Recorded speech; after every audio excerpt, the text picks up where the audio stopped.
sure about this? Yeah, it works all the time. All you have to do is go over there and you say, like... I said that I could pay for all 3 lift tickets, and then I left my credit card at the gas station. Right. Totally have money.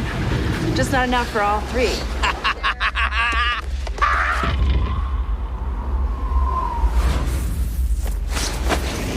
Last run, gotta make it count.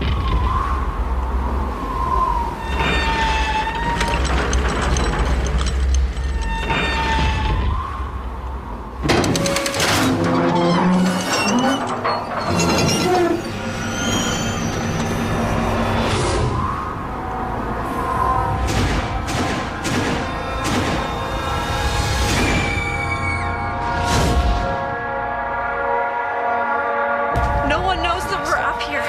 This is so messed up. Hey! It's Sunday, and they're not open again till Friday. If we're up here all week, we're gonna die. Oh my god! Oh my god! I don't wanna die up here. Help!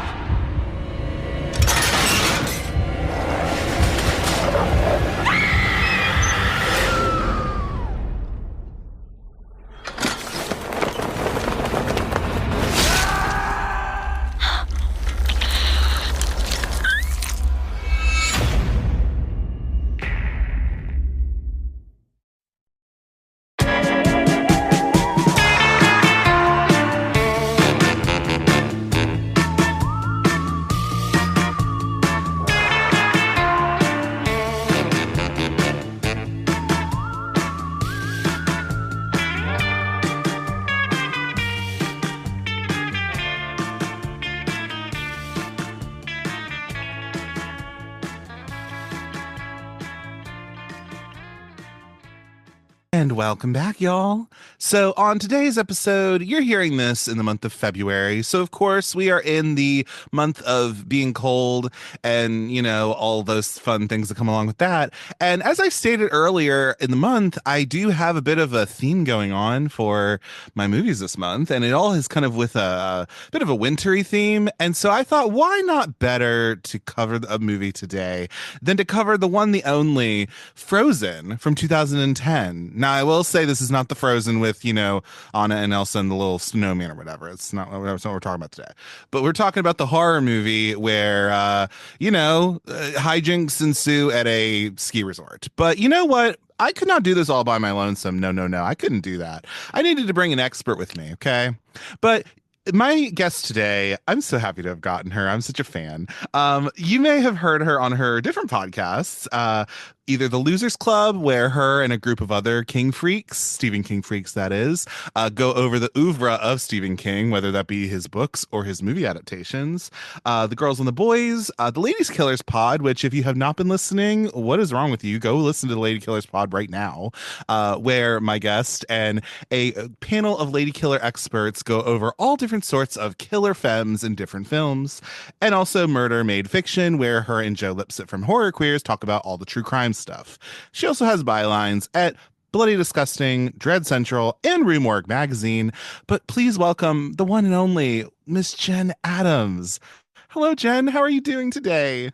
Hi, I'm doing well. How are you? I'm doing great. I'm so happy to have gotten you. I mean, I'm really excited to be here. Oh my God, yes. Like I said before we recorded, I was like, you came very highly recommended from Rocco, who I had on for yes, of course, who I had on for Faster Pussycat, Kill Kill, which was great. And then the Triple N guys as well. You have been on there at least once or twice before. I think 3 times now. I think so, maybe. You know, it's always so much fun that I'm like, well, when's the next time, you know? Like pod supporting pods, right? Exactly. Yes. It is a small little community, and we love to chat with each other because like you listen to your friends chat on podcasts, and then you get the chance to actually talk to them about the movies instead of just listening to them, you know? So, and it's an interesting coincidence to be talking about this today. I was going to make a joke about the Frozen movie, like the Anna and Elsa one. You beat me to it. But we just had our biggest snowfall of the year, or our first snowfall of the year too. And like I'm in Nashville, and that doesn't happen that often. So oh really? You know. was Yeah. very thematic. Yeah, no, totally. We also had our first snowfall of the year. Of course, in alignment with the horrible fires that are happening in LA. I hope, Yeah, everyone's as okay as they can be after a tragedy like that. I know. Especially shout out to your co-host Sammy, who Yeah, her and Sammy. her literal fiance are in California right now. So, Yeah, we had just finished recording and her lights started flickering and then she lost power. So they are crazy. okay. And everything's fine Thank right God. now. But yeah, we've been Yeah. keeping in touch a lot. So Totally, totally. And, listen, I mean, we will rise, we will survive. But you know yes. what who also survived, some Mm-hmm. of the people in this movie, a little Some bit, of kind of them, sort of yeah. some of them. Yeah, no, I think like yeah, no, it's I guess to start off with, so with Frozen, good old hmm Frozen from 2010 by Adam Green, and we'll talk about him, of course, I'm sure. hmm But Jen, what I want to know, because you are a horror journalist, I think, hmm definitely, and a podcaster as well. But like, what was your exposure? I guess, if anything, what was your exposure to Adam Green films as a whole, right? But then also, what hmm was your first exposure to this movie, Frozen? I'd like to hear about that before we kind of dive into the movie proper.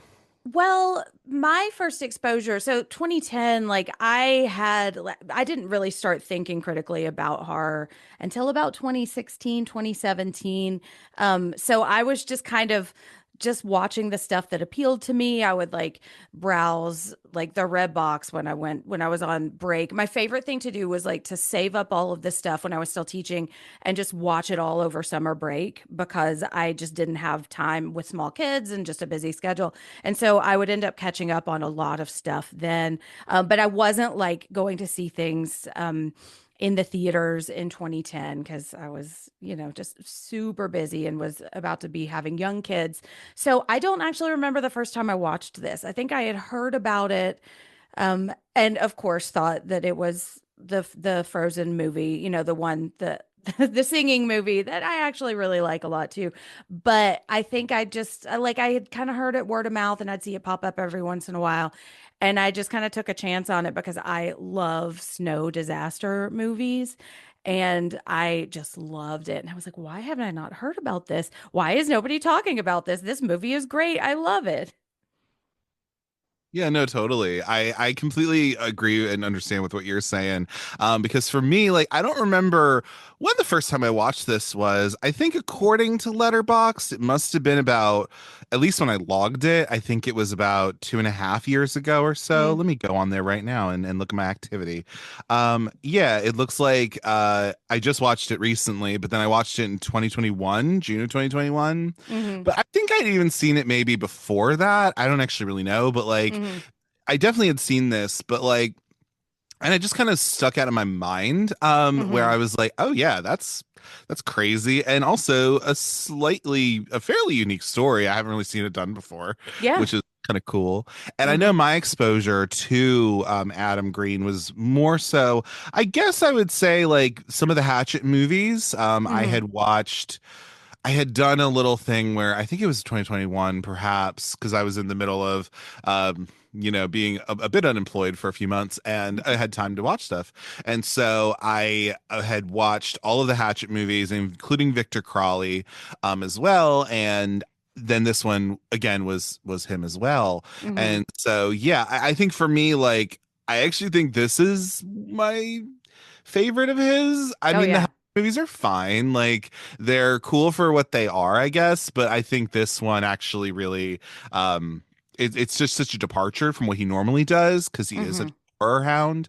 That it feels different, and I kind of like that as opposed to Yeah. some other Hatchet movies where I'm just like, okay, like. But that's how you made that's how you made your name, if anything. So not to Exactly. knock you for that. And there's a place for those movies. They're not like I don't have much of a relationship with Adam Green. I think this is really the only movie other than Victor Crowley that I've seen. And the reason I watched Victor Crowley back when I first started like writing and podcasting, I was on the Modern Horrors Network. And in order to vote for the end of the year awards, you had to have seen every single movie that was nominated. And so that's why I watched it. And I was like, okay, I see this. And I do really love slashers. slashers, and I wouldn't call myself a gore hound, but I like a lot. I like gore, and if you can do it well, it just they're not for me, But I also have only seen one or two, so it's not something that's ever really screamed out, "You need to watch this," like Frozen did. And now I'm thinking, I also have had a huge crush on Shawn Ashmore for years. And so that was probably the second thing that called to me other than Snow Disaster. 100% though, 100%. Yeah. And for me, like it's funny because I always put Adam Green and Joe Lynch like so together because they are like Hmm. best friends literally. And it just Hmm. makes me think, I was just thinking while you were talking, I was like, ooh, I can't wait for the Lady Killers to recover Mayhem. Ooh, Oh, because yes. there killer ladies in there, at least a little Hmm. bit. Ooh, I'm so excited. Oh, that'll be Ooh, fun. it'll be a fun time. But yeah, I mean, but that's kind of our histories, if anything. Mm. And yeah, but I guess before we kind of, dive into the movie proper, I want to get a little bit from you, like, if you had to like tell somebody what this film is even about, right? Like if you had to Hmm. elevator pitch it, because we'll go into the plot, I'm sure. But if you had to kind of like say, "Hey, I've never seen this movie Frozen I've heard of, and it's not the one for children," like what's that even about, by the way? Hmm. And how would you kind of describe that to maybe someone who's never seen it? That's part of what I love about this movie is that it feels very simple, and I mean it is complex, but it's just got such a simple log line. I would say it's open water in the snow, you know. And because open water, Absolutely. I think a lot of people know that did make a lot make a lot of waves.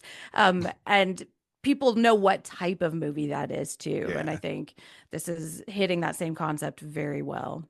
Yeah, totally, totally. Because I did give you the list of what I was covering, and I was like, oh no, we're doing Frozen right now because I want you on the show. Oh. Be on the lookout, listeners, because later this year you also might see Jen back on the show, but we're covering completely different genre, so that'll be a fun time. Yes. But it's still pretty great. But anyway, yeah, let's dive into this movie a little bit more though, and again, we'll dig into the plot, these characters, all that good stuff. So the release date of this movie, so it premiered at Sundance in January of 2010, as wants to do, and it was released February 5th of 2010. So I was still in high school at that time. I was about to Hmm. graduate, I believe. That year. So I was like, okay, cool. So I technically Mhm. have probably seen this. I feel like it. If it was any sort of release, it would have been a limited release kind of a Yeah. thing. I don't know Oh if this yeah, was I shown couldn't. at your, yeah, I don't think I ever remember seeing it like at the local theater.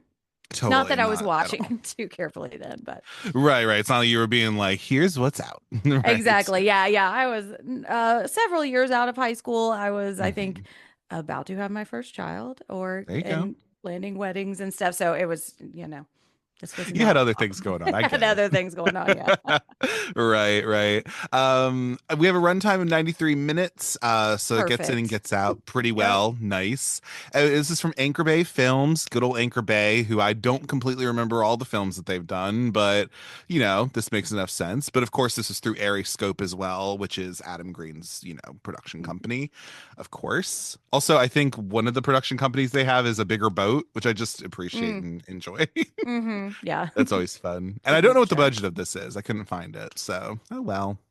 And then altogether, so this movie it came in apparently at number 31 on the opening weekend with about $131,000. And then ultimately it made about $246,000 domestically, 3.5 million internationally, wherever it went internationally, for a grand total of 3.8 million, which to be honest, I mean, probably was maybe a little bit more than what the budget they had was. I Hmm. mean, I wouldn't think that this movie would need that much to kind of go off with, right? Like it seems like it's a little low budget, but it's not like Yeah. high budget, you know?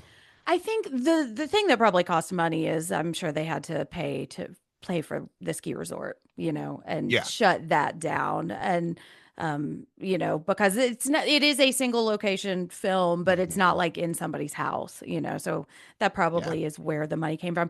And, Shawn Ashmore, I knew who he was in 2010, so it's not like he was So he probably nobody. got a good So, he probably got a good payday, if yeah. anything. Yeah. Hopefully. Hopefully, yeah, because he's great in Yeah, this. Spoiler he for is my great in thoughts. this. No, it's all good. It's all good.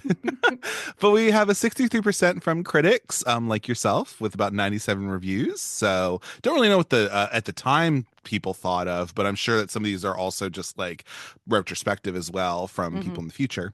But then audiences give this a 48% with about 10,000 ratings. Mm. And then similar to that with Letterboxd, we're sitting at a 2.7 out of 5, which I think, I mean, I kind of get a little bit just because I'm like, this movie is not going to be for everybody. Hmm. But I think for the people who it is going to be for, they're going to be like, oh, yeah, no, this is absolutely terrifying. And like, Oh yeah. I do enjoy this I kind of gave a this a thing. 4.5 because There I you love it. go. And I am kind of thinking like, am I just exactly who this movie is for? Like, is it, because I love it. I think it's very well done, but I've seen, Mhm. some more, I don't know, negative responses to it, which I don't Yeah. totally understand, but I guess I'm just like in the center of the bullseye. Yeah, I guess so. I guess so. We're going to go through this cast and this crew a little bit. I have a nice little table here to kind of go through stuff. So we have Adam Green, who is our writer and director, as he is on literally all of his films. Very much an auteur, which I respect quite a Mm-hmm. bit. I should. Um, yeah, I really do. Like, it's just awesome, and he gets a lot more creative control over his Mm-hmm. stuff, which is Yeah. nice. We have our composer, who's Andy Garfield. I think he really only works on Adam Green's films, to be honest. And same thing with the cinematographer, Will Barrett. Again, I think a lot of his stuff, it's not like he's branched out and done a ton of other things. Mm-hmm. This seems like he definitely keeps the same kinds of crews, especially, Yeah. which again can make sense because you know what people are willing to work for in terms of money and also just their time. So, Mm-hmm. Yeah. and you can respect that as well, which Yeah, is I cool. always like a director who works with the same people, like creates a crew. I think Hmm. the first person that jumps to mind right now is Mike Flanagan, and Yeah. acting wise too. But just like I think Rob Zombie tends to work with the same people a lot Yep. too. You build trust, and I think it helps to see your creative vision when you know that the people you're working with are aligned and y'all are on the similar wavelength, and there's a lot of trust there too. Yeah. Absolutely. And like for me, like John Waters is a huge one as well. He Hmm. definitely kept around the same people.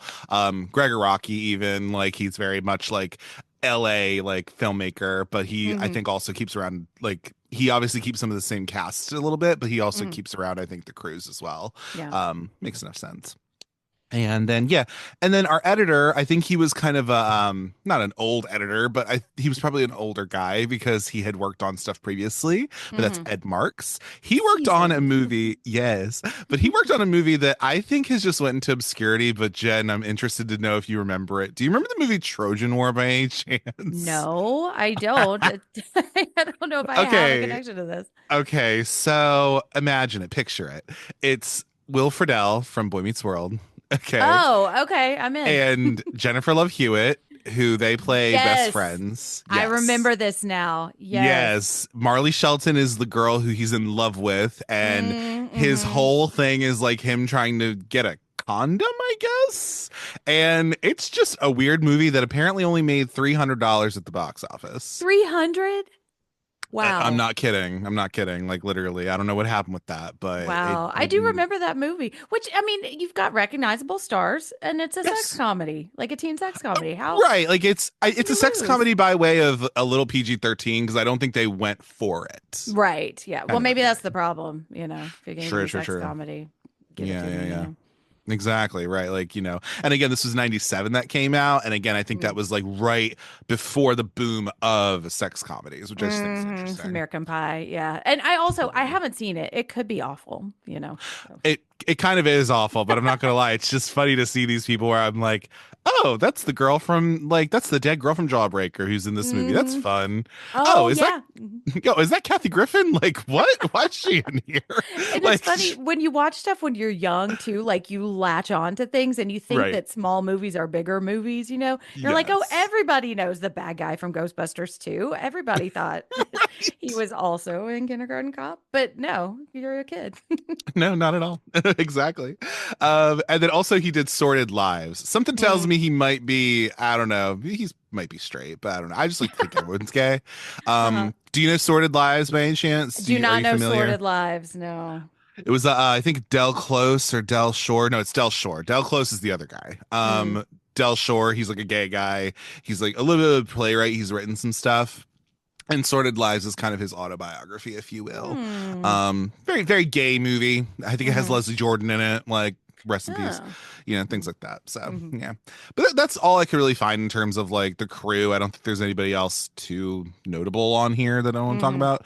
But let's get into this cast because just like you, Jen, I also am a fan of Shawn Ashmore. I mean, like, did you got eyes? Yes. I mean, I knew him from specifically Animorphs because back in the day, of course, I knew the Animorphs on Nickelodeon. But also, he, of course, was in the X-Men films, which I did like it. We don't love the creator of those X-Men films. No. But I can't lie and not say that those like first two movies kind of slap. I mean, honestly. Yes, they are good. Days of Future Past, I also really enjoy. That one's actually pretty decent too. I'm not gonna lie. Yeah. I own the road cut of that. Oh, really? Ooh. Yes, I do. I was that's where I knew him from. I think, a little bit too old for Animorphs, so that one I think missed you were too. me. Yeah, but I loved X-Men. Or Cadet Kelly, Yes, whatever. not sure about that one either. But like I it sounds so funny because I literally have a podcast now about superhero shows and movies and stuff. But I was never super into superheroes, but I liked X-Men a lot. Right. And so when these movies started coming out, like X-Men, I feel like we're kind of on the front wave of that. Like Absolutely. It was the Tobey Maguire Spider-Man and then the X-Men movies. And that's the first time I saw him as Iceman, and he is perfect as Iceman. And so, yeah, just fell in love. And yeah, I agree with you. I still think those first two movies are good. Yeah, I think they're pretty good. I mean, X3 is like, okay, I guess. X3 is a big old mess, but partly because James Marsden was also doing Superman Returns. And so could not be the Cyclops for half of it, but. Yeah, totally. It's just like, ugh, anyway. But, and then like First Class is okay. Like, that's First Class fine. is good. I like it. Yeah, I like it too. It's just now it's been completely overshadowed by Marvel and DCU to a certain extent too. Yeah, no, totally. Absolutely.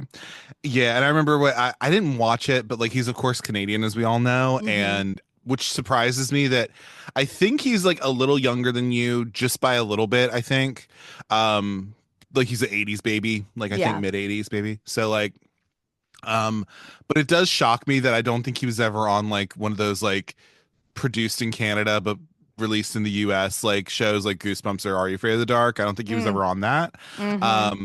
He did play a gay guy though, where he played a gay guy who was voted prom king, but then the school was like, no, like you can't do that because you're gay. Really? Yeah, apparently, like, yeah. I think that was Shawn Ashmore because, as you may already know, he does have a literal twin brother who looks the exact same as him. Yes, and I think I may have seen him. Although I think Shawn Ashmore is more the one who does stuff we're familiar with. Exactly. Yeah, it's not like a Jeremy Jason London thing where like it could be one, it could be the other. But yeah, I actually looked up his twin earlier because man, I love twins. But yeah, and he also, I don't think he was ever on any of those teen, like he was never on a Dawson's Creek type show either, Surprising. That is surprising to me. Yeah. How could you have Rachel Lee Cook, but you can't have Shawn Ashmore? What the heck? Right? I know. And I mean, it could be like he was holding out for other stuff that That's true. He felt strongly about. So who knows? He was on Animorphs at least, so I'll give him that. That was a Canadian show, I think. Too. Yeah. And he's done some stuff recently that I like a lot too. Like he's never, I don't think he ever got to A-list status, but like, I just recently watched him in the Free Fall, which have you seen that? No, what is that? It was a tiny little movie, and I'm not actually sure where it's streaming right now, but it's essentially like 2 or 3 people. And I don't want to say who he plays because that would be a spoiler, but he is great in it, and it is super creepy. So definitely check him out. And he popped up, of course, on The Boys as a fire person too, which was really cool, as lamplighter. Nice. So it was a fun little poke at his Iceman persona, That's cute. I like that. Yeah. But yeah, this is not Shawn Ashmore hour, although it could turn into that. Oh, I mean, I'm sorry. I thought we were going to talk about Shawn Ashmore. Oh, well, That's all of my notes. Right. Exactly. All of them. We then have Kevin Zegers, who is our other male lead. Are you familiar with Kevin Zegers, Jen? Yeah, he's one of those guys where I know I've seen him. But Yeah. so yes and no. And then I saw in the outline Dawn of the Dead, and I was like, Yes. oh, I gotcha. That He's guy. got a CW face, you know? He does have a CW face. Absolutely. He was also in Wrong Turn, apparently. I don't remember who he Oh, played, okay. but I'm sure he's one of the. Was he the guy like at the beginning, maybe? Like he might have been. Because I don't remember him being one Maybe. of the other people. But Yeah, who I don't knows? either. He Yeah, he also, yeah. apparently was in The Mouth of Madness. I didn't know that, but Oh, well, I love that okay. movie. Yeah, it's a good time. It's a good time. And then he was also in Airbud, I believe, back in the day. Hmm. And a horrible movie called It's a Boy Girl Thing. Don't watch it. It's Oh, not worth it. vaguely It's remember that title. oh God. It's like it's a body swap movie where he switches like Oh, okay. and not even Oh, with the good one. It's her name is Samaire Armstrong, who I mm, think she's now like a Republican, like conservative person. ugh. I always get her and Shannon Sossman a little bit mixed up because their Mm-hmm. names are a little itty bit similar. And so I Mm-hmm. was like, no, no, no, Shannon Sossman is not that girl. But Mm. anyway, but it's just really bad and horrible, and I don't like it. But he's decent in this movie though, as the I think so boyfriend too. of the female lead. Yeah, I like Um, him. Yeah. yeah, good time. And then Emma Bell, who is our female lead in this film, again, she hasn't done like a ton of things. She's only been in about 20 movies altogether. Mm. So biggest one she did because she is the lead of she is like one of the de facto leads of this movie. And we'll get into it, but she's the only one who gets out alive. Mm-hmm. But also she was in Final Destination 5 and a thing called Plus One, apparently, Mm. which seems like one of those like, oh, this is a 2019 movie. Huh. Wonder what this is. Hmm. Huh. Interesting. Plus One. Apparently she's there. I don't know who she Well, is in it, but go hmm. seek it out if you want to. She also has CW face, I think. Like she just looks like Final Yeah. Destination. She feels like a perfect fit for Final Destination 5. Yeah. And I love those movies. So I do too. Are you excited for the sixth one coming out?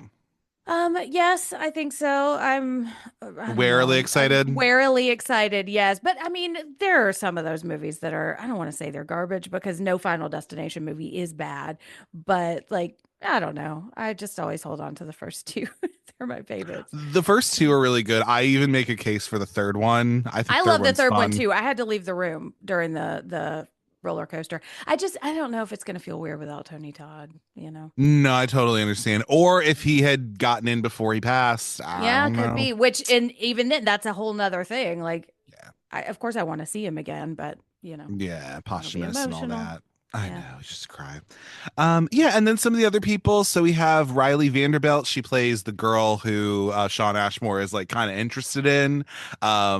But then she never comes up in the movie ever again because she's Hmm. only in the front part of it. Yeah. That is actually Adam Green's ex. I think they were married. And if they weren't, they were in a long-term partnership, but she Okay. was on like all of his projects. Like I think she was on the show Holliston he did with Mm. Joe Lynch and stuff. So like, yeah, but then they divorced. So So they weren't exes at the time though.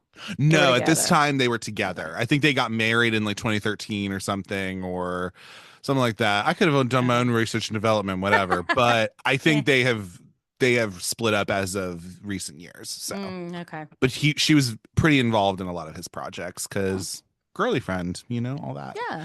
And then, of course, we also have Kane Hodder here. And I Hmm. mean, we know who he is. He's Exactly. It's come on, Jason. like Yeah.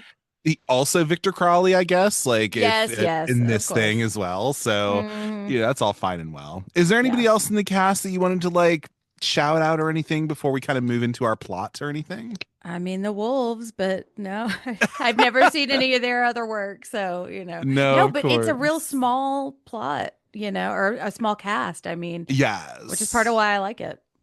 Yeah, no, totally. And a little bit is a small plot for sure, for sure. Yeah. Oh, Um, yes, I do. I think it's a deceptively simple. I would say maybe. Deceptively simple, yes. But we'll just go through a little bit of this plot here, and then again we can kind of talk about some of these characters. So the plot of this movie is Dan Walker, who that is Kevin Zegers, his girlfriend Parker, who is Emma Bell, and then Joe Lynch, who is literally taken from the director Joe Lynch, That's so funny. who is Sean Ashmore. They go to a ski resort to enjoy a day on the slopes, and on their final night, they convince the ski lift operator to let them go on one last run before the mountain closes for the weekend and also the week because they're only open on the weekend. Hmm. Um, anyway, so the ski lift operator gets relieved from duty for another operator, and the other operator that comes in, because he tells him like there's three coming down, so like once they're done, like close up. They Mhm. mistake the one guy mistakes these other three people who are also coming down the mountain. They Mhm. don't realize that these other three characters we have are in the chairlift. So Mhm. everything gets shut down, everyone goes home, and then now our main characters are stuck in a ski lift 50 feet above the ground. And then horror ensues from there. Now, I will ask you this, Jen.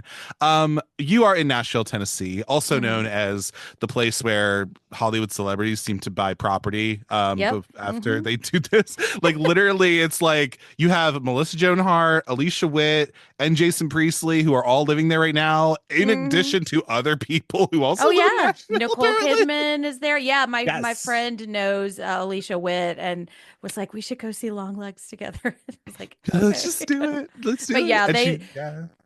yeah, we don't. The reason they love it here, one is because there's lots of land, and like I'm actually outside of Nashville, and so there's lots of nice places.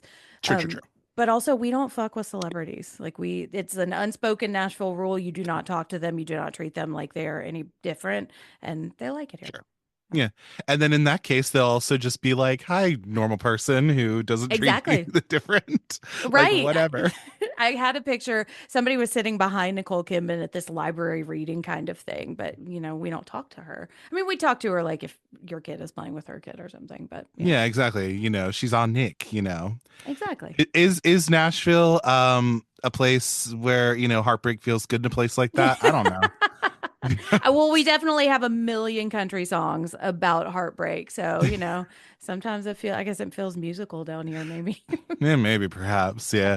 But because you are in Nashville, and you even talked about before you had your first snowfall of the year hmm this year. And are you one for winter activities like these or anything like that, or not? Not officially. I love sledding and I do love snow. So we just don't have nearly enough. And the joke is like, we don't know how to drive in it. Like, we'll Right, get a couple of inches and the grocery store will be overrun. But like, it doesn't happen here nearly frequently enough for me to like buy skis, or to have right. my own gear. Like, we've got maybe one or two ice rinks in town. I have been sledding, not sledding. I've been skiing a couple of times on like youth retreats, but it's always like a couple hours out of town, like more up in the Appalachians and Yeah, Appalachians. So no, not Appalachian. really. I would if I could, but we just don't get enough of it.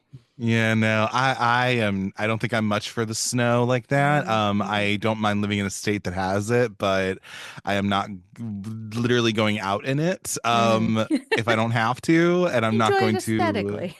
Yeah, sure. Or like if I could be in a little snow lodge and it'd be like, oh, that's nice. hmm But I'm not getting on a mountain to like go and, slide down it. I'm not Yeah. doing that stuff myself. Like, no, thank you.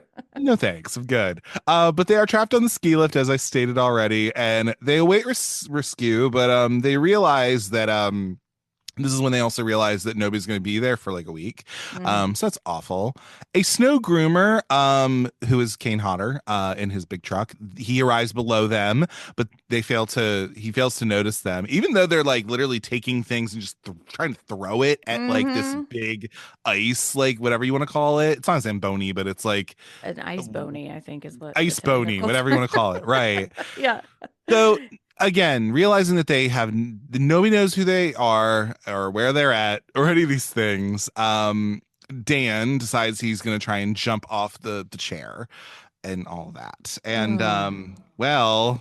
I don't know if you know this. It's similar to Titanic, where Jack says like, "Hey, it's gonna feel like 1,000 knives, like going into you, right?" hmm Snow, when you fall from a large distance, can feel like concrete. I So have like, heard that. Yes. I've heard that about not great. water too. Yeah, You think it's totally. going to be soft and powdery, and no.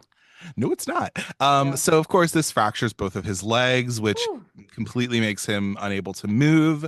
Um, probably paralyzes him because he also says he can't feel his legs. So that's not a great sign. Anyway, but Parker and Joe, they attempt to try to find a way to get down to him. However, a pack of wolves reaches him first, and he just gets torn apart by the wolves. We don't see anything really because we don't have that kind of budget, but we get the idea. And again, it's worse when you can't actually see anything, that's the big thing. We may talk about this later, but like I really like the way this scene plays out because we are with them. We're with them up on the snow, like trying to avoid it. And I think it's very effective in what we don't see.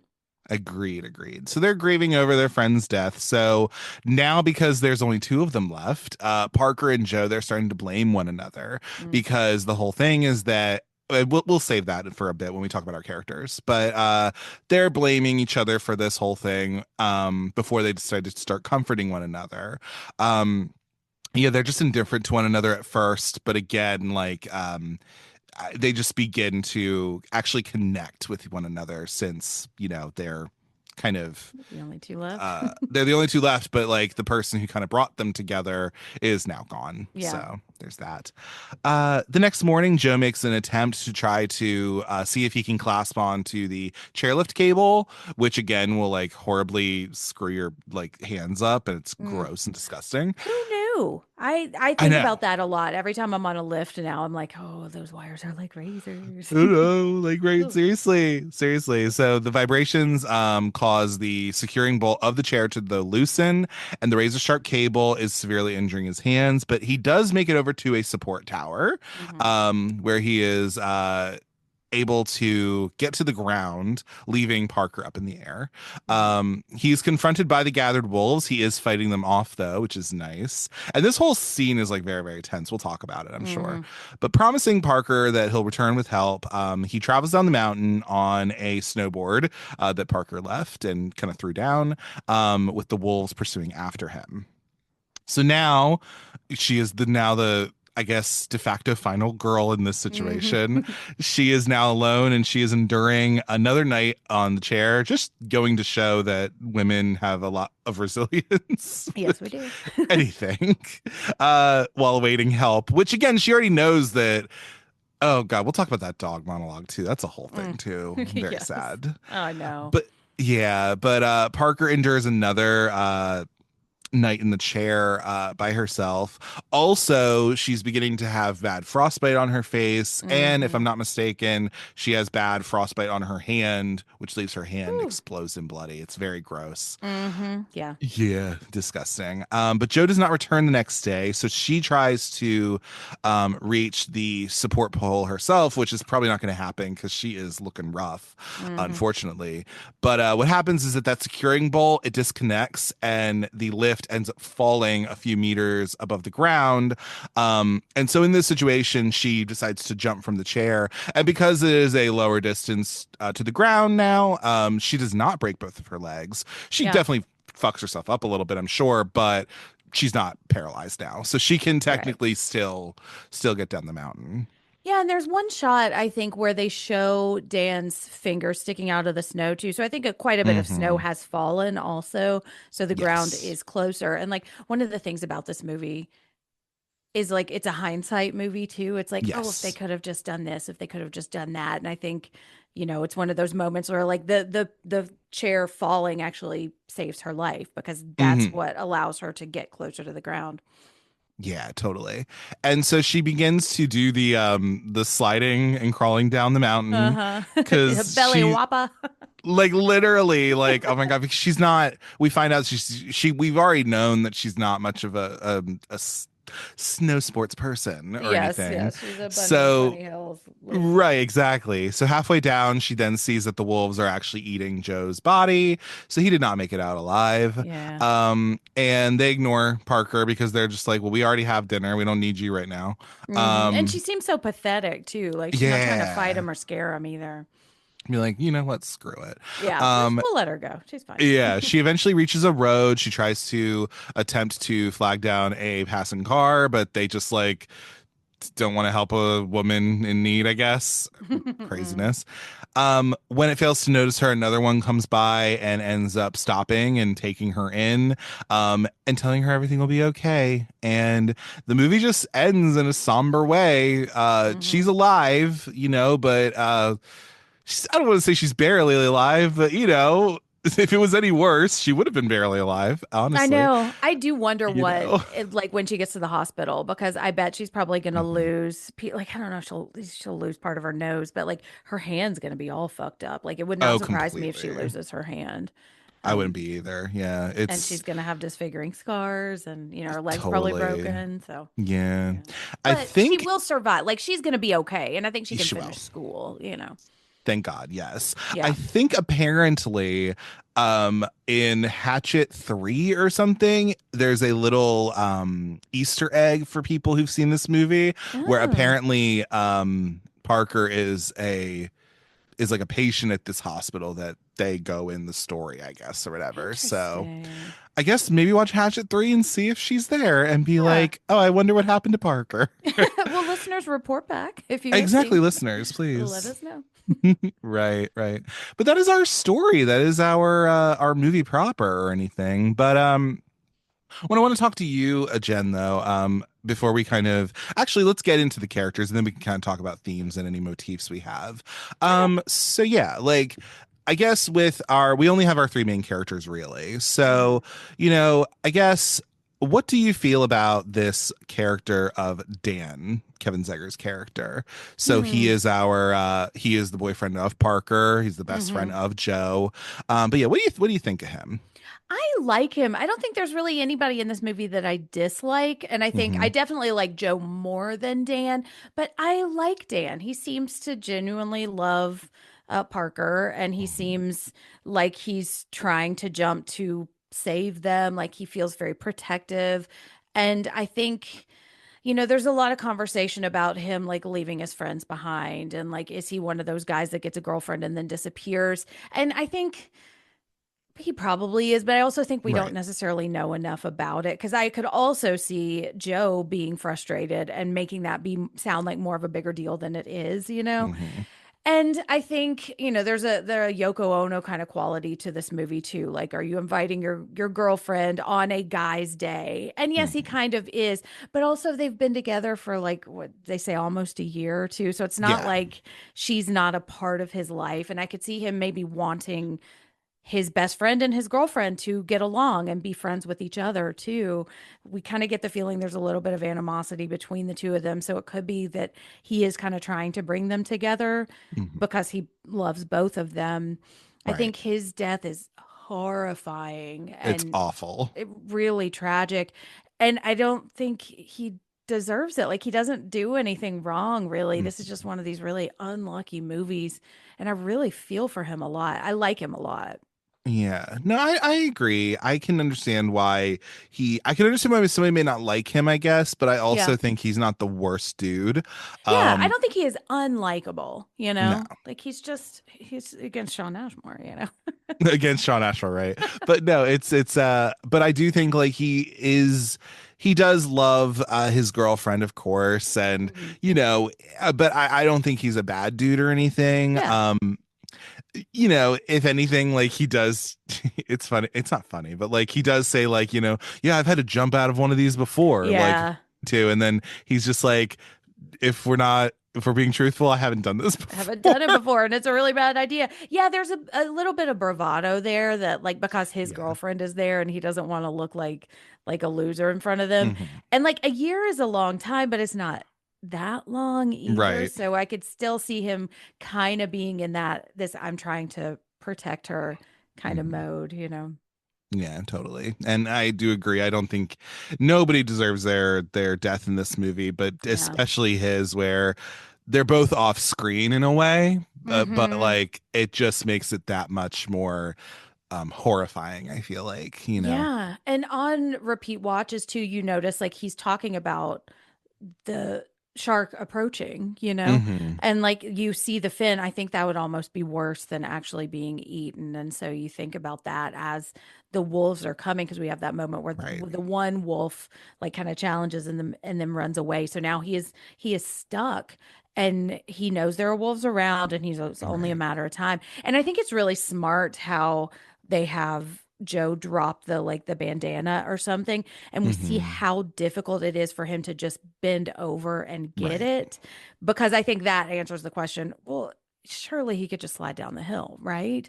And so I Right. think we see, no, he really couldn't. Like, he was in that much pain, and it's really No. bad. Yeah, even if he survived this, like he is literally a paraplegic. Like he is Yes, not. they might lose both of those He legs, might he might lose both of those legs, and he is also now handicapped, which Yes. again, anybody who was able-bodied and now becomes, Hmm. disabled or whatever, that is a huge life change. And Yeah. that's what makes it sad too, in a way, Yeah, is I like know. his life has been changed, but it was changed because he was trying to be a decent guy.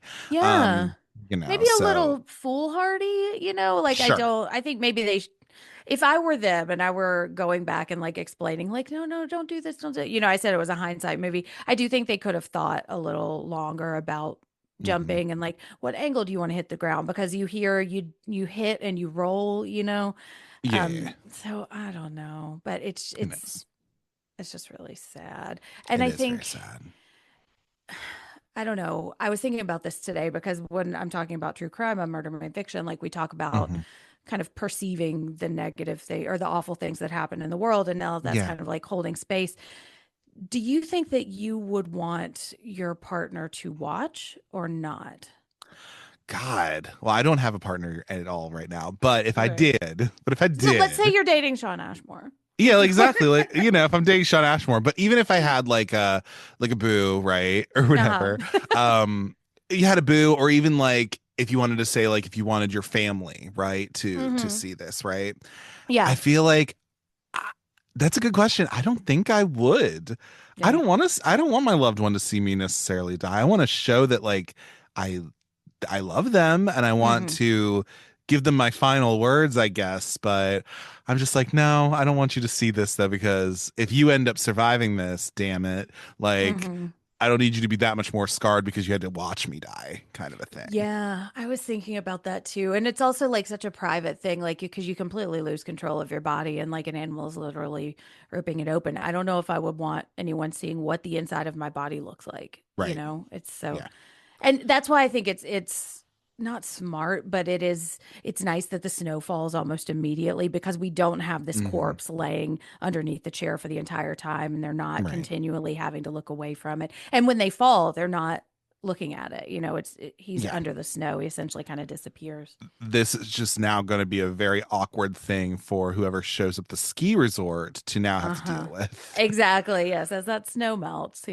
As the snow melts, and well, even just like when you come in on Friday for the shift and you're having to look around, you're like, why is there like red stuff, like what's going on, Uh-huh. like The you kind of wolves seem realize what's very going on. energetic. Yeah.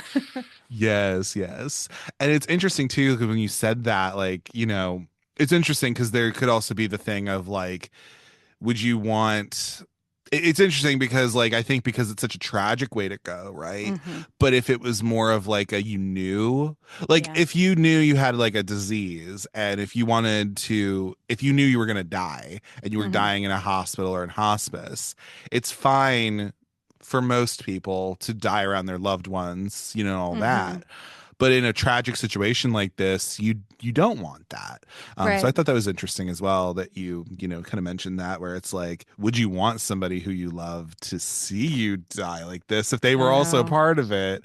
And you're like, oh, I don't know. But then I it's don't think interesting because so. then, if it's not tragic, quote unquote, then you do watch people die all the time. Right. And like I You was know? thinking about, I think I would want for them to not watch, but for me, I wouldn't want to be alone. Hmm. So I think they do hear him, which I don't know. We were kind of mentioning Yeah. that earlier. It might even be worse. Yeah. But I was also thinking another question that popped into my brain. Getting mauled to death by an animal is one of my top worst favorite, or Right. not favorite, Favorite. worst ways to die. So I would ask you, what do you think is the worst way to die? Oh Lord. That's a good question. And don't just say Sarlacc pit. No, I can't say that. You're right, Although you're that right. does sound pretty bad. That sounds pretty horrible. I think the worst way to die, oh gosh, I would say it's probably uh honestly, I think it would be, for me at least, it's being murdered. I Mm. think that has Hmm. to be pretty terrible, right? Like, Yeah. because you're not asking for it, you don't Hmm. want it or anything, but it's happening to you. Yeah. And there's nothing you can do about it, really. Because even like people can say what they want about like, people who take their life and all this and whatever, but I mean, they're making a choice. It's a choice Hmm. that will affect other people, but Yeah. ultimately they've made the choice, and if they're going to go along with it, they're going to go along with it. Mm. um Whereas with a murder, like, you don't know what happened. The only Yeah. people who know what happened is that the person who died and then the person who killed them, Hmm. and then maybe if somebody was there and they were able to escape, which 9 times out of 10 doesn't always happen. Yeah. So It's like yeah, the ultimate loss of autonomy, you know? yeah, and that's just what I think is kind of the worst way. I think Mm. with like obviously with things like this where it is like being mauled by an animal, or I didn't know this person, but like back when I was in college, community college, there was a guy who had went to high school with some of the local people in the area, and he Mm. had fallen off of a cliff while he Oh. was hiking. Hmm. So that was just very tragic because he was like 20, like Oh, not even geez. that, probably. He was like Hmm. 18, 19. And it was very sad. And of course Hmm. it's very sad and tragic, but it's like, was it more of an instant thing kind of or Yeah. whatever, Uh-huh. so Yeah. and I don't know, like, but for me, like, I feel like murder, I don't know, it's just really terrible. So Yeah. I mean, as none of it's as y'all good, to be fair. exactly. Exactly, as y'all say in the Lady Killers pod, you have to look right into the camera and say, we know Hmm. murder is Yes, we bad, know okay? murder is bad. Yes. Yes, but like, yeah, but so yes, I think murder is bad, and like, I think that's probably the worst way to die, Yeah. in my opinion. But yeah, so let's move off of Dan a little bit and let's move into our other male character, Joe. Now, again, we do take on that he is Sean Ashmore, so that already gives him brownie points, of Yes, course. true. Yes. But what do you think about Joe as a character, though? I really like him. I gotta tell you, the first time I watched this, I was like, okay, well, now they're gonna hook up because Dan's gone, and I Right. think which I, for the record, do not think that anymore. I do really like the way he kind of comforts Parker. I keep wanting to call Hmm. her Emma, instead of her character name, but Hmm. I don't know. I feel really bad for him. I feel like he feels like he's losing his friend, Right. when he's trying to connect with him. We have this story about like why he can't, or why he doesn't date anybody, which feels, I know guys like that, and it sounds like he's just kind of afraid to commit. He's definitely Hmm. attractive though, like they call him a chick magnet, which No, of course. we've been talking about that, but it is interesting. Like it feels like he can kind of see his life changing, like he's kind of trying to hold Hmm. on to the past while Dan is looking forward. And we have Parker talk about maybe getting married to Dan, like he was the one. They're not Yeah. engaged or anything, but you can tell Dan is kind of trying to move their lives forward. And I think Right. Joe is kind of trying to say, no, no, but remember when we just watched football and like we Right. just went snowboarding or skiing all day. And so there's a little bit of like arrested development here too. But I Hmm. think when the chips are down, when the shit is hitting the fan, like he is a really good guy. He doesn't ultimately save anybody, but he tries as hard as he can. And I think I Hmm. feel really sorry for him too. Yeah, no, I can believe that, and I think that's a good way of putting it, is that he is somebody who, he is an attractive dude, and he even, like, he's pulling the one chick, Yeah. who, Hmm. yeah, like, even she's kind of into him too, like, and because he has to like kind of fight off her ex or whatever Hmm. a bit, but no, like, she's vibing with him though, and that's Oh cool and yeah. everything, and that's great. But I do agree that like there is this sort of like, you know it's not even like there's I don't think there's homoeroticism here. There Hmm. isn't, but it's definitely a thing of like it's this kind of like bro relationship. It's this Hmm. male friendship, and obviously because they've known each other since they were in like kindergarten or whatever, they Hmm. have that whole story. But I think like this is somebody who feels like he is losing his best friend to to the girlfriend of his, Hmm. you know, best friend, of course. And so it's just one of these things where you are, yeah, he probably feels a way about her, and that's why he feels a way about Emma, you know, Yeah. about Hmm. Parker, you know. That's exactly why he feels that way, because you're stealing my best friend from me, so Hmm. fuck you, bitch. Like, you know, and it's like Right. great either, but like, but that's just what happens. The same thing happens no matter what gender you are, no matter who you are. Like, if you have friends like that, you're just like, why are you spending all your time with this person? And it's like, well, they're giving me something that we do not have, you know? Right. And that doesn't make you less important, but it's Hmm. a different thing. I'm not having Yeah. sex with you, friend. Like, I'm sorry. Like, I'm not Yeah. being romantic with you because that's not our relationship.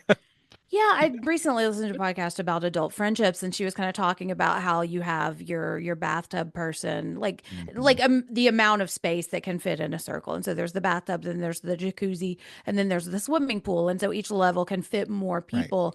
And you have these like really close friendships, but those kind of ebb and flow over time. And like I was just Right. talking about earlier, when I was like super busy and having kids and getting married, like I didn't spend as much time with my friends Right. because that's just life, you know? And I think we have this story about him breaking up with his girlfriend. And I think there's just kind of an insecurity there. Yep. And he would love to kind of just drown that sorrow with Dan, who doesn't have any girls around either. But Dan is not willing to hold his life back and like kind Yeah. of mend. And it's also interesting. Like I keep thinking we see them essentially on one day. I mean, I know they're up there for a couple of days, but like Right. we see a snapshot of their life and we know they've been together for about a year and I assume they all go to the same college. So Right. I wonder what their relationship is outside of this day. Like I wonder how well they know each other. Do they see each other like at the bar or something? And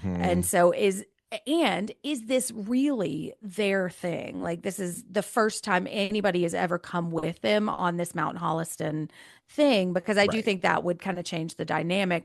Or is it just like, well, she's my girlfriend, she wants to come too, you know? So it's Yeah. a really interesting, like, limited scope of the story because it allows us to bring all of our other stuff in. Like, am Yeah. I remembering the time that I invited my boyfriend to girls' night, which I actually did, and nobody had any fun, but I was like, this is what we do, right? When I was like 22. So Right.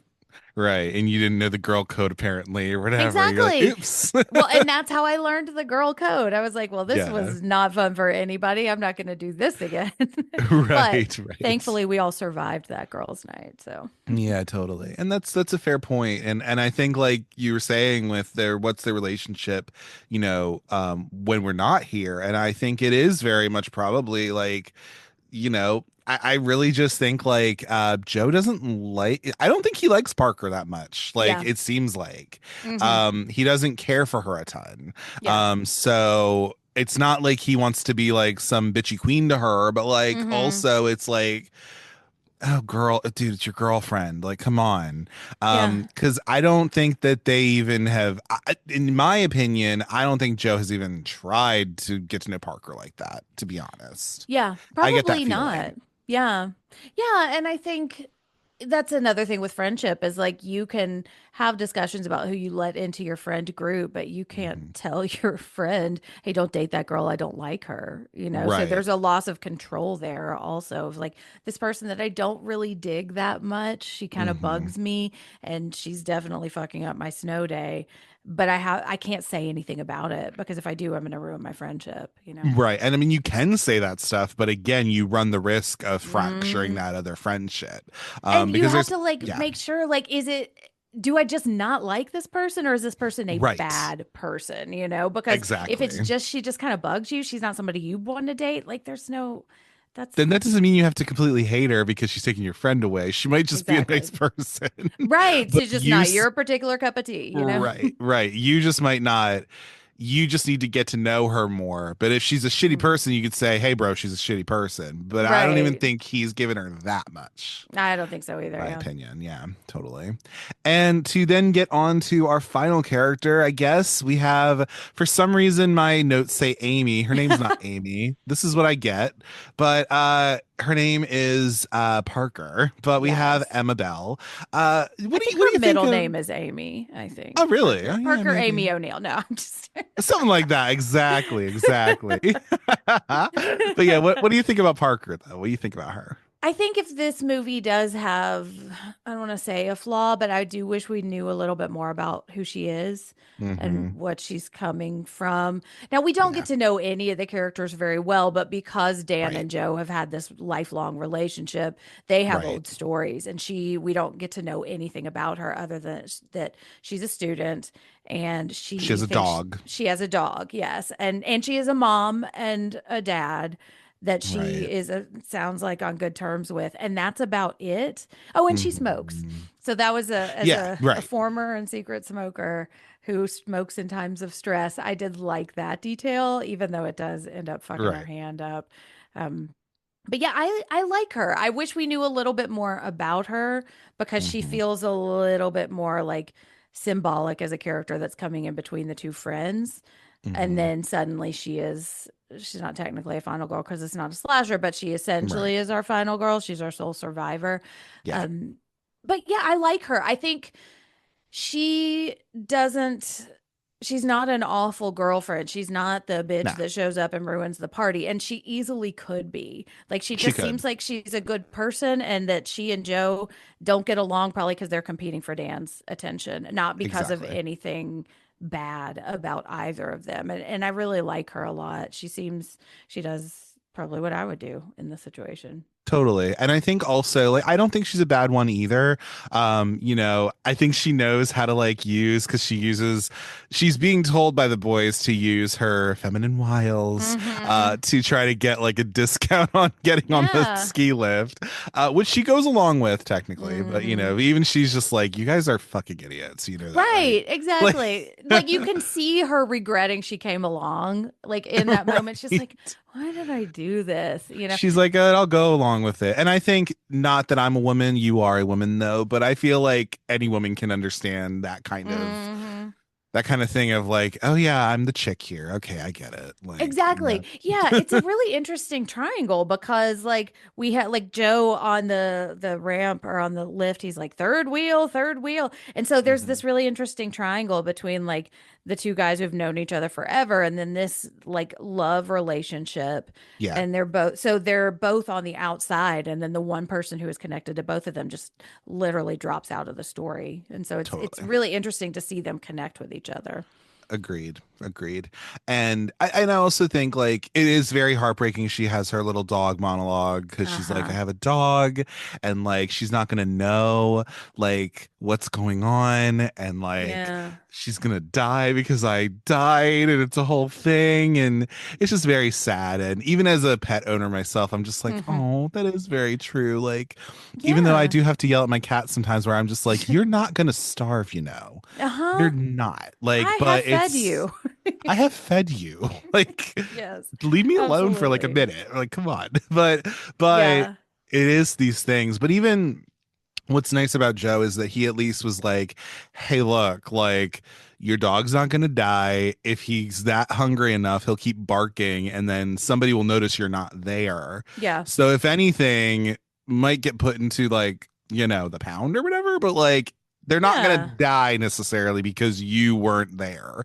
Yeah. Um, hopefully they would get to be with another family if you did die, but you're not Yeah. going to die though. But But even you'll if you be all right. did, yeah. But Yeah. even And if you did, like, I think that's what I like about this monologue a lot. I think because it is like panic think, because if she were completely. like logically thinking, she probably knows that. She knows somebody would check on her, somebody would hear the dog, and a dog can probably go for a while without food and could probably find food in the apartment too. Right, Um, exactly.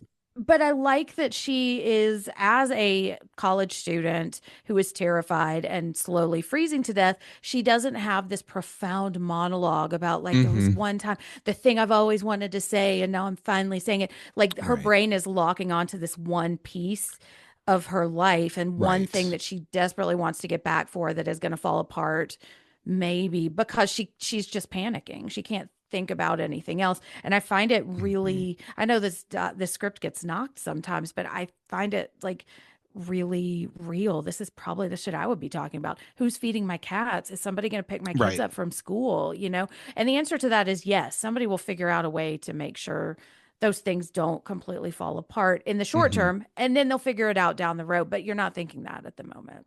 Totally, totally. And again, like I think it goes back to that this does feel very real. Like, because these are Mm-hmm. things like, you Yeah. know, I like the kind of innocuous questions that like Joe is kind Yes. of asking Mm-hmm. because you're just trying to keep off of the fact that you are freezing. Like Yes. you're trying to think of like, the different things that you can think of, but it does feel real because this is something you do at ski resorts. When you are on the slopes, you do not take your phone out there because that's dangerous. Mm-mm, I Um, didn't know that. yeah, I don't think it's like if you go to a water park, you're not going to take your Yeah. phone in the water park with you. So I think the same thing goes for like, like if you're at a snow resort, I don't believe you can have your phone like that. Or Mm-hmm. if you're going to be on the slopes like that, you generally put it into a locker of some sort, which Yeah. they even refer to. Mm-hmm. So, but it does feel real because I'm like, no, I think that actually happens at ski resorts where they're saying like, hey, you can't just have your phone on the slopes all the time. Like if you're going Yeah. to be out here, like put it up somewhere. Especially Mm-hmm. because we're not liable if you drop your phone on the fucking hard snow. Yeah. Or You if you break like it. Gwyneth Paltrow, you're looking at your phone and then somebody skis into you and knocks you down, you Exactly. know? Yeah, Right. and I also could see like if this is they even make this comment like you broke the first rule, we're not talking about real shit. We're just enjoying our day. So like Exactly. and I don't know if you've ever had the experience of putting your phone down for the entire day and you're like, "Oh my gosh, I'm free." So I Right, wonder if right. that's I part of it try. too. Yeah. It's just like I'm Yeah. not going to be attached to this right now. But then Yeah. that bites them in Yeah. the ass. It And does it bite them is in the one of those ass. moments where you realize how helpless we are now without phones and how used Hmm. to just having it in our pocket where we are. Yeah. And this was 2010. So I mean that's even a different thing a Yeah, little it bit then wasn't too. quite then. Yeah. Yeah, not as much. We still had iPhones a little bit and all that kind of shit, but it was I a didn't different have an kind of iPhone until generation. then, though. Agreed, agree. I didn't have one either. So Yeah. yeah, it's one of those things. I have my Android or some sort, but Yeah. that's what I had. A But razor. yeah, literally my razor. Oh my God, back in the day. Yeah, but that's a little bit about our characters. That's kind of a Hmm. nice, fun little analysis about that. I do want to kind of move into a little bit of the I guess if anything, like what do you think of like the use of the landscape of just like because we're talking about winter movies, kind of like how do you feel on the use of just this winter landscape and the kind of the visuals of this? What did you think about that throughout this film? That is my favorite thing about this movie, I think. And the reason that I really love it and that it is pretty rewatchable for me. Hmm. I mentioned earlier, I love snow disaster movies. I love snow horror so much. There's Yes. something about blood on snow.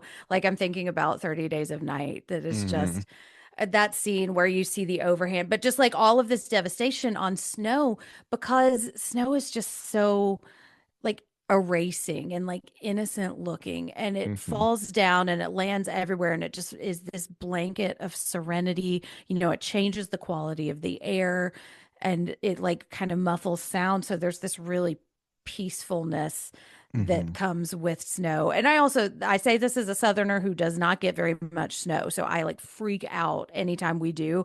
I have a Right. lot of friends from Chicago who are like, yeah, I'm fucking over the snow by like the Yeah. third month that it hasn't melted yet.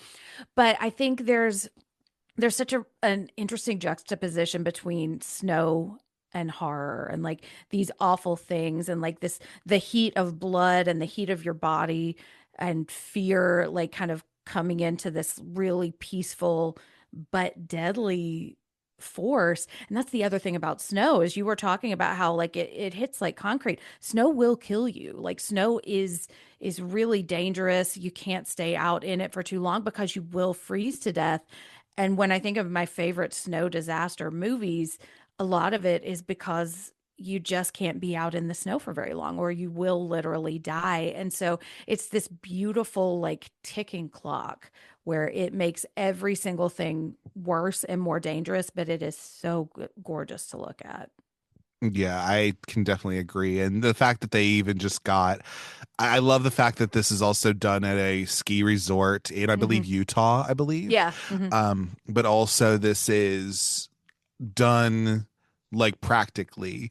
And Hmm. I can give Adam Green that at least because Yeah. he is such a horror fan. He wants things practical. And so the fact that he was able to, they are on a real ski lift. This is Hmm. like a real place, even those wolves, some of them, I don't know if all of them are real, but a fair amount of them are real, I believe. Hmm. Um, so that is pretty cool that, you're able to do something like this. And I think that's kind of the hope that any of us horror fans have, Hmm. is you want to have as practical of stuff as you can get, Yeah. Yeah. And it especially in looks something like this. fantastic. Yeah. Like it's I watch it and I love the poster too because we have her hanging from the kind of the tilting chair Hmm. and then the sky has been darkened because as you watch it in the movie it's not that stormy Right. like when she is falling, but I love the way the movie poster has darkened and clouded the sky because it tells you like that kind of storm is dangerous too, and that's why they Hmm. were closing up the lift early. Maybe not early, but that's why they were ready to get out of there is because a Right. snowstorm was coming in. And so Hmm. it immediately raises the stakes too. And yeah, I'm very glad they didn't try to do fake snow or didn't try to like Right. film this on the soundstage. Like it looks incredible and it feels real. It does. It just adds to that level of kind of horror and suspense that's there for sure. Hmm. Yeah. And I think we already kind of talked about how just like the approach to suspense and just like the sound and Hmm. all of this in the movie, because Yeah. again, it's a lot of like what we talked about with it's not what you see, it's what you don't see. Hmm. And it's what you hear and what you don't aren't seeing, Yeah. I think that's a huge part of this movie as well. Since there Hmm. really is only one big kill we actually hear of, because Hmm. Joe does die off screen technically. So yeah. Yeah, which is interesting. Like that felt like a gut punch, because I wasn't thinking, oh, why isn't he back yet?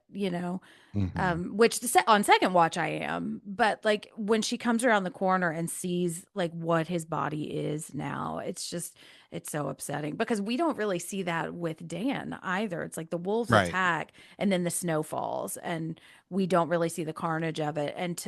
So it's like the opposite here. It's like we don't see Joe attacked by the wolves, which I don't want to see, but it's just so upsetting. I kept thinking like about his mom, like Yeah. that's what they're going to have to bury when they find his body. Hmm. Right. Like, yeah, stuff would be a closed casket, listen. Exactly. Yeah. Which I think is part of the Yeah. horror of like being eaten by an animal. Yeah, totally, totally.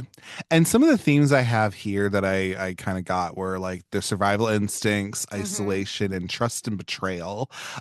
We've talked a little bit about some of these, but yeah, I guess like we had to talk about like survival instincts, like Hmm. yeah, like, how do you feel about how these characters are reacting under this? Like, what do you think about the survival instincts that are shown through this film, if anything? I love it because I think it does feel real. I think your first thought would be, "Oh, I can jump. I can make it. It'll be fine." And I even said that thing about you hit and you roll. Like I think I could probably do it. I think it'd be fine. And then it just immediately falls apart. And like there's no supernatural element to the story at all. Like it is just stark reality and one natural consequence after another of just a lot of bad choices that don't really seem that bad until you're faced with the consequences of them.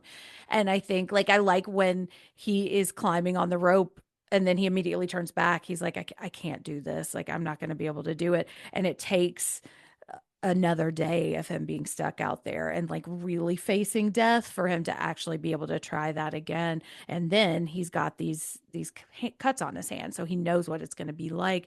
But yeah, I find it really realistic. Like I do think this is what I would do. I think this is what would happen to me if I were stuck out here. And I think that's one of my favorite things about survival horror is like you don't need to really do anything superficial or like like over the top to raise the stakes because this just is a dangerous environment, and it makes you think about how much we venture into environments that we really don't belong in, or we were not built to survive.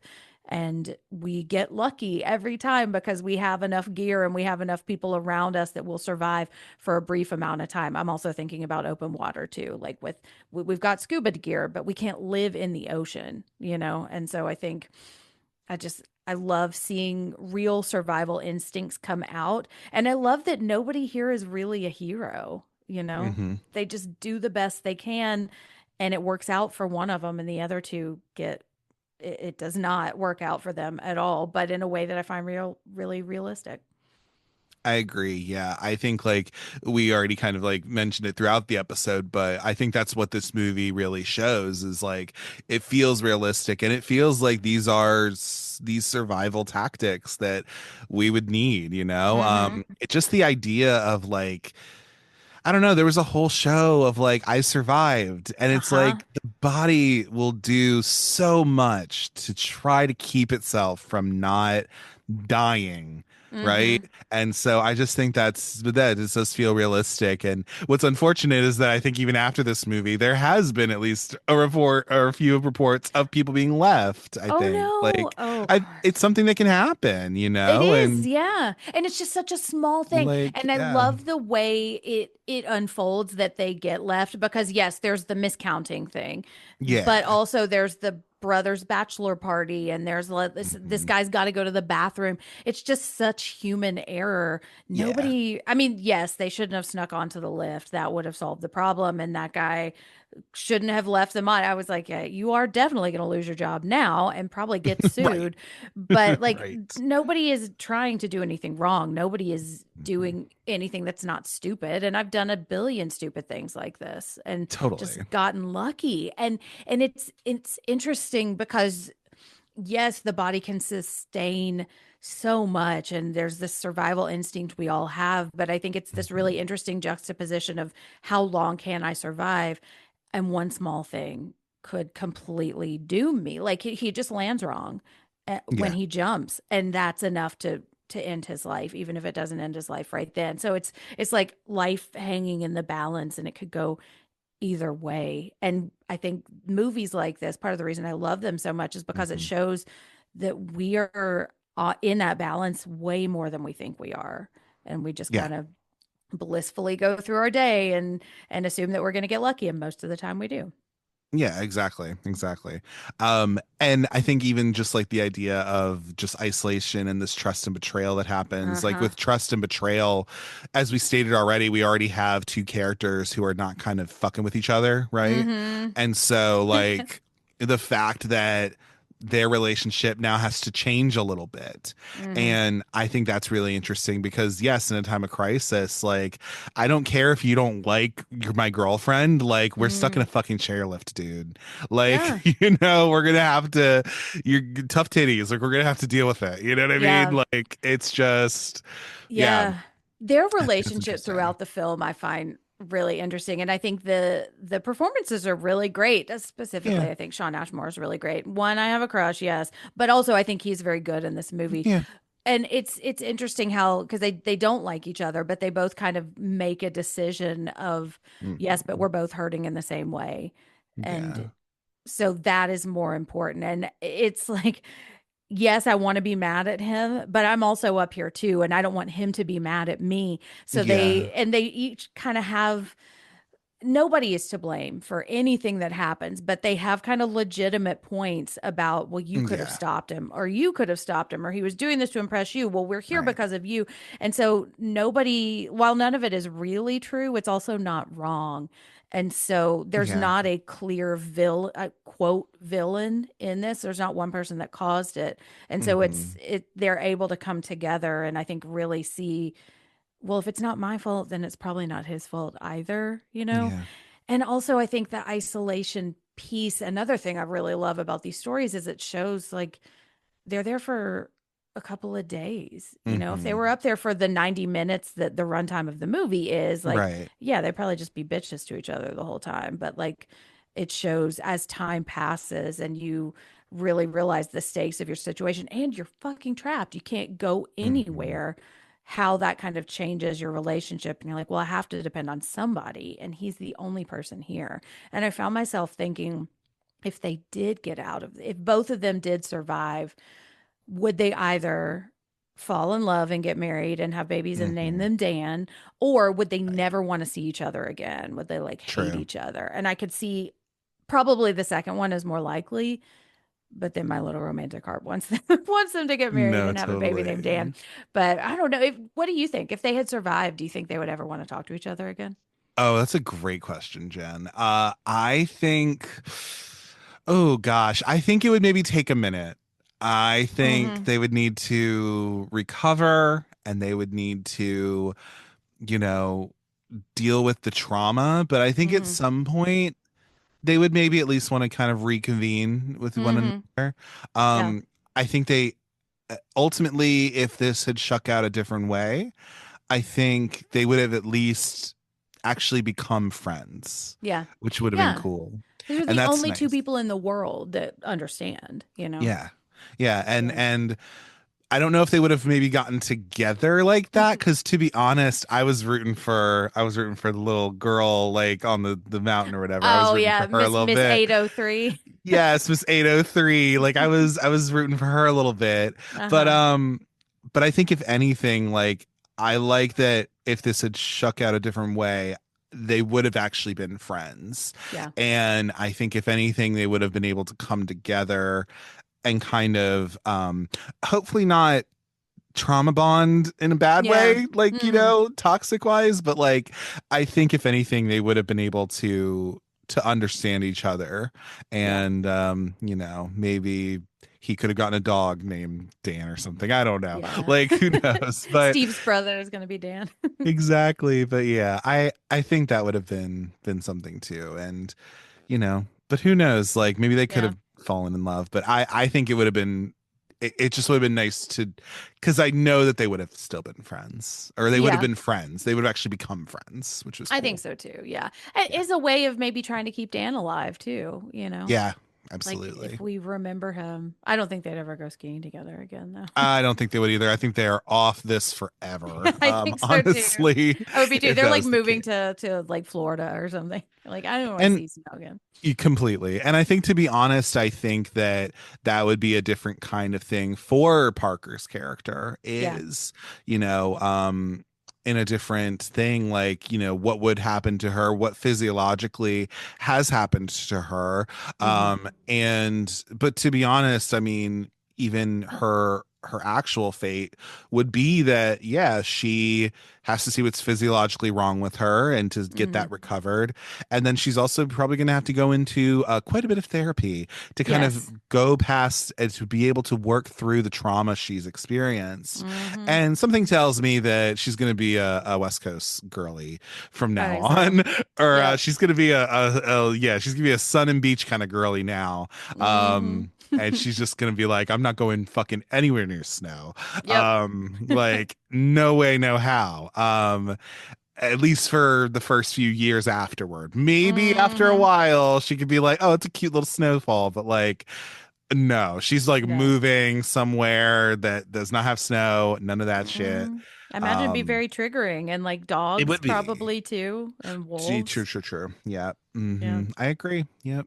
For sure, for sure. And I guess to kind of because we're getting to near the end, I believe, but I wanted to ask a little bit like what do you feel like? Do you feel like this movie has had any kind of impact on like survival horror that came after it? What I think of with this movie, I don't know if you've seen the film. Have you seen the movie Fall? I haven't actually No, watched it, I but haven't. I've heard it's good. yeah. I saw the trailer, and that this is when, like, I don't think I have a fear of heights until I'm confronted with my fear of heights. But yeah, like I watched that movie and my stomach dropped at just watching the trailer. So I have not been Right. able to watch it. I hear it's very good, and it's got Right. one of the girls that I really like from the new Halloween, Oh yeah. Halloween, I will say, in it. but I haven't been able to watch it. I know, I Freaks me understand. out too much.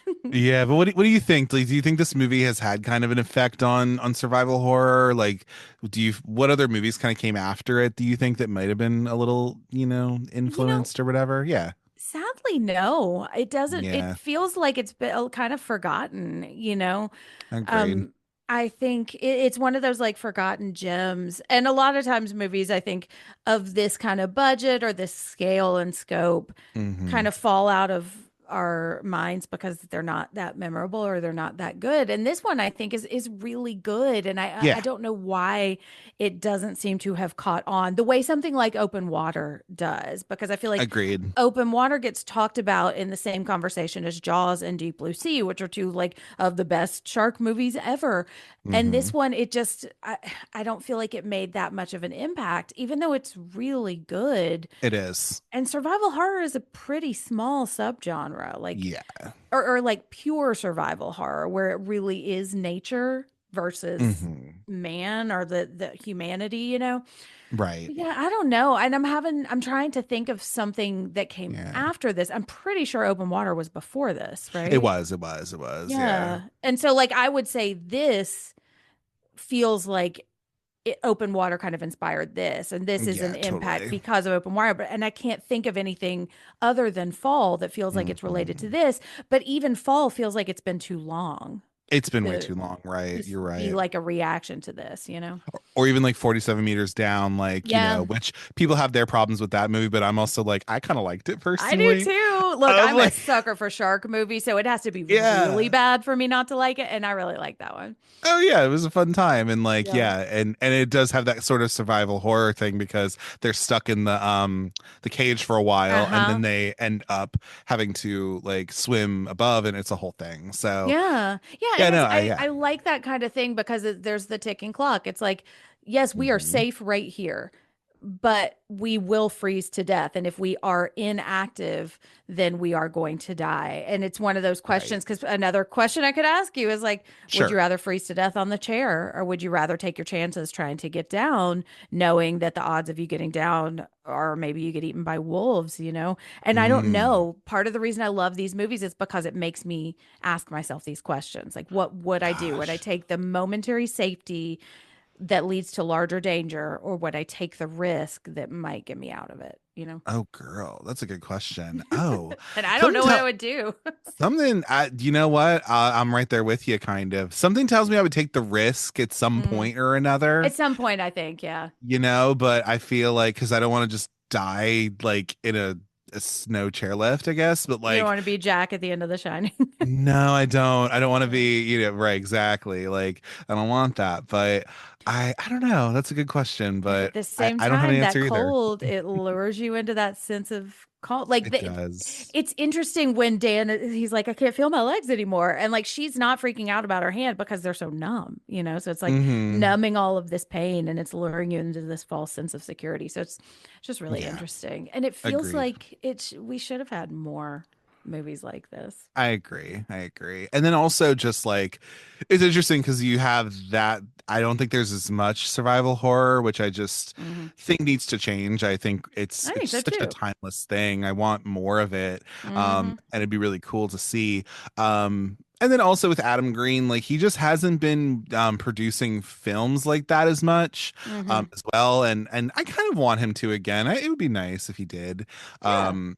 I don't need more Hatchet movies necessarily, but Yeah. I'm just like, if anything, I'm glad that like Joe Lynch still does stuff and Hmm. he did Suitable Flesh recently and Hmm. he's been doing some stuff. But yeah, Adam Green, Yeah. come back to the fold. We still like you Exactly. And generally. do more of this more subtle, because I think this is a really Yeah, great mix of like, there are moments of gore, there are moments of pure horror, but it's also like a situational drama also that's like, agreed. so it's a really good mix of like the horror elements and the character driven story that I think he does really well. And I want to see something else, you know?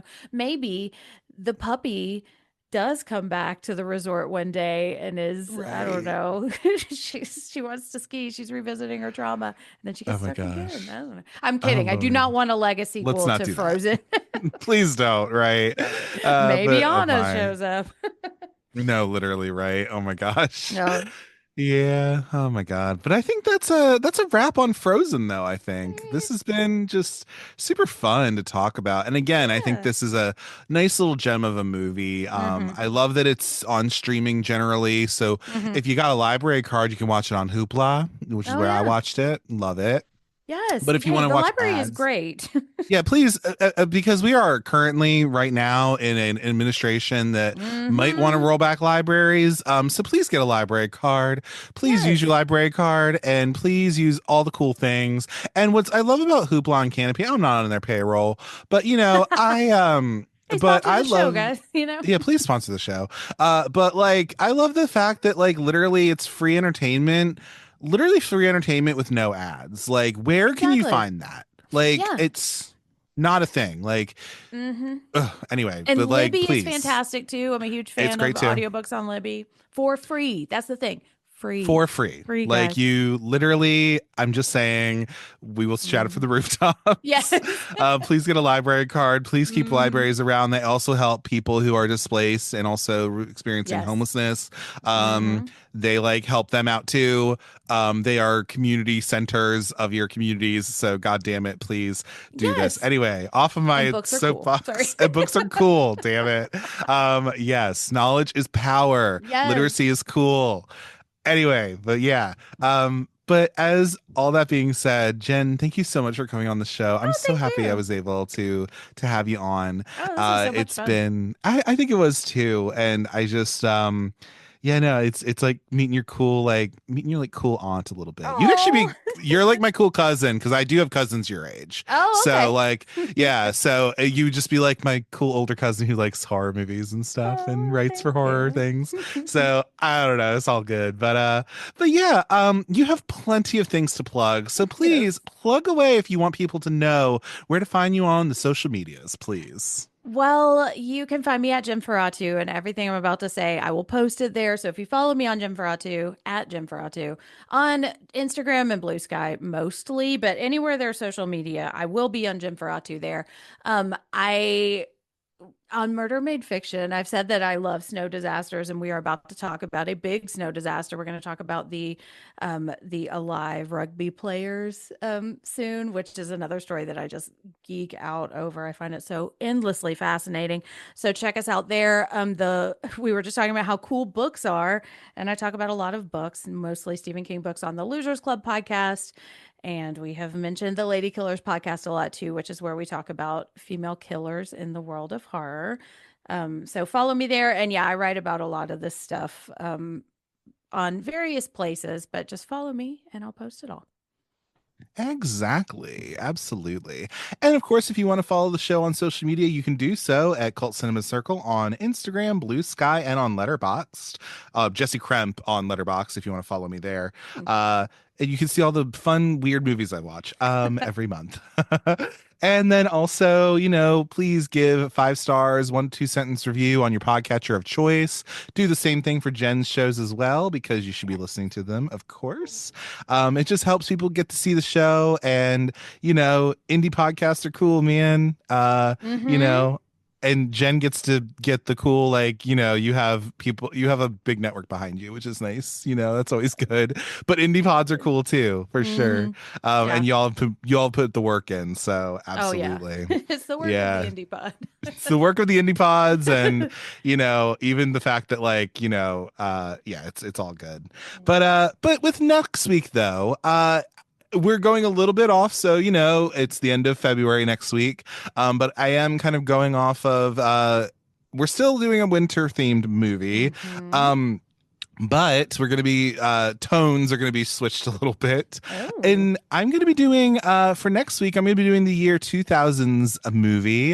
It is from the year 2000. It is going to be the movie Snow Day. Are you familiar with this movie at all, Jen? Have you heard of it No, before? I don't know what movie you're talking about. It's not a horror Yes. movie, I'm assuming. No, no. It is Okay. a you'll learn more about it next week, or the listeners Yes. will learn more about it next week.